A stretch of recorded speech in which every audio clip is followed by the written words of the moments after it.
Assalamualaikum warahmatullahi wabarakatuh. Hai teman-teman, perkenalkan nama saya Vika Putri Nurjunindra dari kelas 10 PSPTV 2, nomor absen 13, dan saya sekolah di SMKN 1 Lumajang. Di sini saya akan menjelaskan tentang segitiga exposure. Apa sih segitiga exposure itu? Segitiga exposure meliputi 3 elemen dasar, yaitu yang pertama ada apertur. Apertur adalah diafragma yang berupa lubang yang terdapat di dalam lensa, tempat cahaya masuk ke dalam bodi kamera atau sensor. Semakin besar lubang apertur, semakin banyak cahaya yang masuk ke sensor kamera. Nah, yang kedua ada shutter speed. Shutter speed adalah pengaturan durasi jeda jendela sensor yang terbuka saat menerima paparan cahaya lalu kembali menutup. Shutter speed yang terbuka lebih lama bakal menerima intensitas cahaya lebih tinggi masuk ke dalam film atau sensor. Lalu hasilnya berupa foto yang lebih terang. Untuk yang ketiga ada ISO. ISO adalah pengaturan tingkat sensitivitas sensor kamera terhadap cahaya. Nilai ISO yang semakin rendah akan menghasilkan foto yang semakin gelap. Sebaliknya, nilai ISO yang semakin tinggi akan menghasilkan foto yang lebih terang.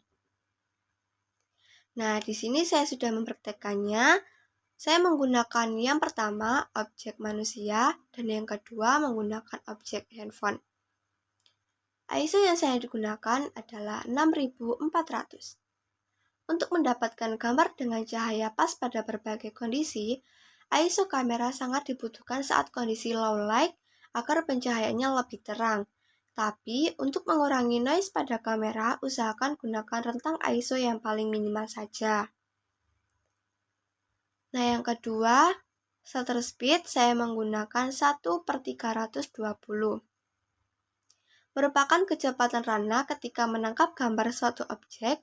Ketika objek yang akan dipotret bergerak cepat, maka dibutuhkan shutter speed yang tinggi pula agar gambar tertangkap dengan baik dan bias atau blur.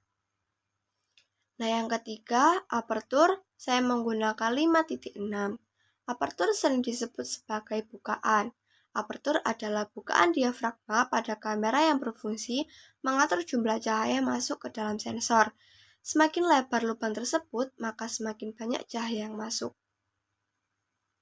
Nah, untuk foto yang keempat, ISO saya menggunakan 3200 dan shutter speed 1/1250. Foto yang kelima, saya menggunakan ISO 6400 dan apertur 6.3. Untuk foto yang keenam, saya menggunakan shutter speed 1/640 dan apertur 7.1. Dan yang ketujuh, saya menggunakan ISO 1600 dan shutter speed 1/400 dan apertur 5.0. Nah, itu tadi yang bisa saya sharing ke kalian. Semoga bermanfaat ya. Sampai bertemu di video selanjutnya. Terima kasih, jangan lupa subscribe dan like ya.